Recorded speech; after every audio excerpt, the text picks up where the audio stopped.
दोस्तों नमस्कार। आज हम चर्चा करेंगे कि मदरसों में क्या पढ़ाया जाता है। क्या जो मुस्लिम नेता हैं या अधिकारी हैं या जो पढ़े लिखे वर्ग हैं मुस्लिम समाज के अंदर, क्या वो अपने बच्चों को मदरसा एजुकेशन में भेजना चाहेंगे? वहां ऐसा क्या है कि कोई भी पढ़ा लिखा मुस्लिम व्यक्ति अपने बच्चों को मदरसा नहीं भेजना चाहता? वो कॉन्वेंट स्कूल भेजना चाहता है, पब्लिक स्कूल भेजना चाहता है, सरकारी स्कूल में भी भेज देगा, लेकिन मदरसों में नहीं भेजेगा। जब आप मुस्लिम समाज में पढ़े लिखे लोगों से बात करो तो इस बात को लेकर ज्यादा वो मुखर रूप में बात नहीं करते, क्योंकि एक तरफ धर्म की बात है और दूसरी तरफ भविष्य की बात है। इसीलिए वो अपने बच्चों को बगैर किसी को बताए अच्छे स्कूलों में भेजते हैं ताकि वो वहां पे जाके अच्छी शिक्षा का ग्रहण करें। आज की चर्चा जो मैं आपसे करने वाला हूं दोस्तों, वो ये कि जो हलफनामा हाई कोर्ट और सुप्रीम कोर्ट में दिया गया, क्योंकि अभी अभी सुप्रीम कोर्ट का एक जजमेंट आया है जिसमें मदरसा एजुकेशन को लेकर कुछ टिप्पणियां की गई हैं, उसकी मैं अलग से चर्चा करूंगा। लेकिन ये मुद्दा इतना आगे तक क्यों गया? सवाल इस बात का है कि ऐसा क्या हो रहा है मदरसों में जिसके कारण समाज को चिंतित होना चाहिए। मैं ये नहीं कह रहा कि कानून होना चाहिए या नहीं, कानून सही था या गलत, लेकिन समाज की चिंता होनी चाहिए। इस बात को हमें समझना होगा। इसलिए दोस्तों इस वीडियो को पूरा देखिएगा। आज मैं आपको विस्तार से बताऊंगा कि मदरसों के अंदर बच्चों को क्या पढ़ाया जाता है, उसका बकायदा सिलेबस क्या है, वो मैं आपके साथ चर्चा करूंगा, क्योंकि वो सारी डिटेल में आपके लिए निकाल के लाया। और उसका फिर आप प्रभाव देखिएगा कि इन बच्चों को नौकरी कौन देगा। हम अक्सर ये कहते हैं कि मुस्लिम समाज के लोगों को, बच्चों को लोग नौकरी देना नहीं चाहते, इसलिए नहीं कि उनमें क्षमता नहीं है, इसलिए कि उनको पढ़ाया ही नहीं गया। तो फिर क्या पढ़ाया गया, ये भी आज हम चर्चा करेंगे। और जो वो पढ़ाया गया है उससे उनको कौन नौकरी देगा, ये भी एक चिंता की बात है। इसलिए इस वीडियो को पूरा देखिएगा, इस चैनल को सब्सक्राइब करिए और इस वीडियो को भी शेयर करिए, ताकि समाज में ये जागरूकता तो आए। हम अक्सर मदरसा मदरसा की बात तो करते हैं, लेकिन वह होता क्या है ये ज्यादातर समाज में लोगों को पता नहीं। दोस्तों 2004 में मदरसा एजुकेशन एक्ट के नाम से यूपी में एक कानून बनाया गया। अब देखिए कि किस तरह से नेता अपने राजनीतिक स्वार्थ के लिए समाज के भविष्य के साथ खिलवाड़ कर जाते हैं। उनको सिर्फ कुर्सी से मतलब है, वोट बैंक से मतलब है, चाहे उनके बच्चे बर्बाद हो जाएं, उनको इस बात से कोई लेना देना नहीं। ये है भारत की राजनीतिक सोच और इस पे समाज को चिंता जरूर करनी होगी। 2004 में मुलायम सिंह यूपी के मुख्यमंत्री थे और उन्होंने जो कानून पास किया और उसमें क्या पढ़ाया गया, अब मैं आपको वो बताने वाला। मदरसा एजुकेशन में सेक्शन 2H जो मदरसा एक्ट है, उसमें यह कहा गया कि madrasa education as education in Arabic, Urdu, Persian and Islamic studies, तिब्बी logic, philosophy includes other branches of learning as may be specified by the board from time to time। मतलब आपको अरेबिक सीखना मैंडेटरी है, उर्दू सीखना मैंडेटरी है, पर्शियन आप सीखेंगे, Islamic study सीखेंगे। मतलब जो भारत की एक भी भाषा नहीं है आप सब वो सीखेंगे। क्यों? क्योंकि कुरान उसमें लिखा हुआ है। इस्लाम जो आया वो उन देशों से होते हुए भारत आया है। हम इतिहास में ज्यादा इंटरेस्टेड हैं, लेकिन हमारे बच्चों का भविष्य क्या होगा, हम इसमें कोई इंटरेस्टेड नहीं है। मदरसा एजुकेशन में the syllabus of class 1 to class 8 of madrasa shows that study of Islam is necessary। आप साइंस पढ़े, मैथ्स पढ़े, इंग्लिश पढ़े, कोई मतलब नहीं है, लेकिन इस्लाम की स्टडीज मैंडेटरी है। साथ ही साथ it is necessary in every class along with the study of languages. मतलब आप अगर 12वीं क्लास तक स्कूल में है तो आपको हर साल आपको कुरान पढ़ना होगा, इस्लाम के बारे में पढ़ना होगा। A student cannot get promoted to next class unless he clears his exam in religion। आप मैथ्स में फेल हो जाओ चलेगा, आपको इंग्लिश में फेल हो जाओ चलेगा, आपको साइंस में फेल हो जाओ, बाकी सब्जेक्ट्स में फेल हो जाओ, सब चलेगा, रिलीजन में आप फेल नहीं हो सकते। ये है मदरसा एजुकेशन का आधार। अब समझिए इस बात को कि जब बच्चों को कुछ पढ़ाया ही नहीं गया और सडनली 10वीं क्लास के अंदर, जो इसको आप बोर्ड का एग्जाम बोलते हैं, मदरसा बोर्ड ने जो कानून बनाया उस हिसाब से क्या पढ़ाया जाता है, उसको बोला जाता है syllabus of study of Munshi oblique Maulvi. Course equivalent to class 10th under madrasa act is to be as follows. वो कानून में बताया क्या है 10वीं क्लास का सिलेबस, सब्जेक्ट और क्वेश्चन पेपर क्या है। थियोलॉजी, अगर आप सुन्नी हैं, देखिए स्कूलों के अंदर ही इन्होंने दिमाग में जहर घोलना शुरू किया। अगर आप सुन्नी हैं तो आप ये पढ़ेंगे, अगर आप शिया हैं तो ये पढ़ेंगे। दोनों एक चीज क्यों नहीं पढ़ सकते? क्योंकि मजहब अलग है। कहने को दोनों मुस्लिम हैं, लेकिन हमने बचपन से ही बच्चों के दिमाग में डिवाइड एंड रूल का काम शुरू कर दिया। अगर आप ट्रंप सरकार का मैनिफेस्टो देखें तो उन्होंने कहा ऐसे स्कूलों को हम बंद कर देंगे, और हमारे यहां उसके लिए कानून बनाया जा रहा है कि हम इनको कैसे पढ़ाएं।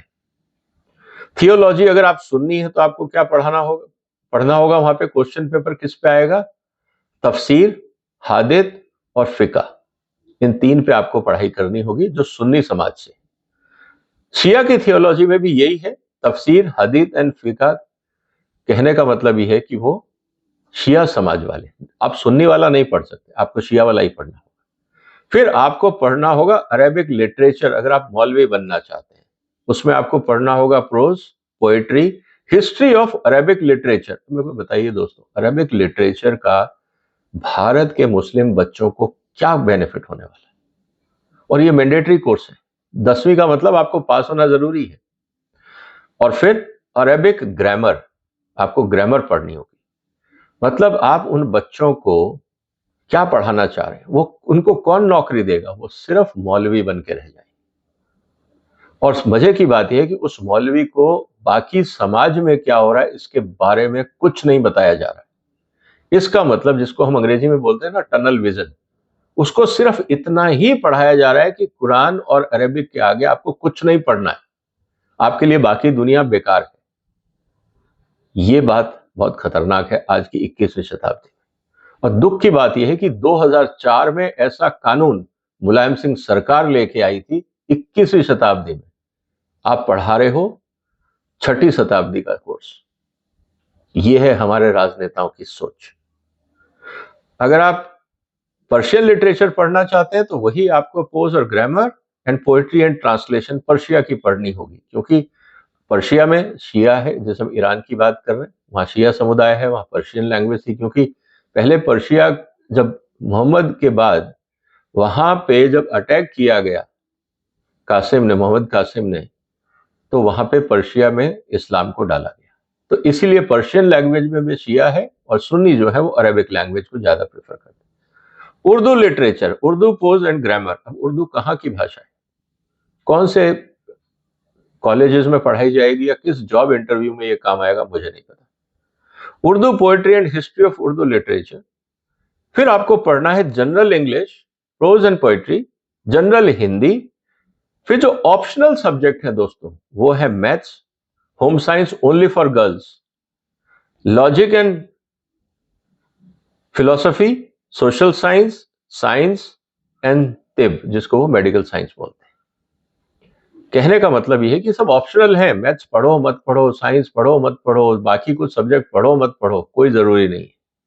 लेकिन आपको 1600 साल पुराना इतिहास रटना पढ़ना जरूरी है, और वो भी उन्हीं की भाषा में। ऐसा नहीं कि आप उसको इंग्लिश हिंदी में पढ़ेंगे, नहीं, आपको उन्हीं की भाषा में पढ़ना होगा। अब बताइए दोस्तों, ये जो 10वीं क्लास करके बच्चा निकलेगा, अब अचानक इसको कौन से कॉलेज में आप एडमिशन दिलाओगे? इसीलिए आप देखोगे कि मुस्लिम्स में कॉलेज ड्रॉप आउट्स बहुत ज्यादा है। ये मदरसा के बच्चे आगे पढ़ ही नहीं पाएंगे।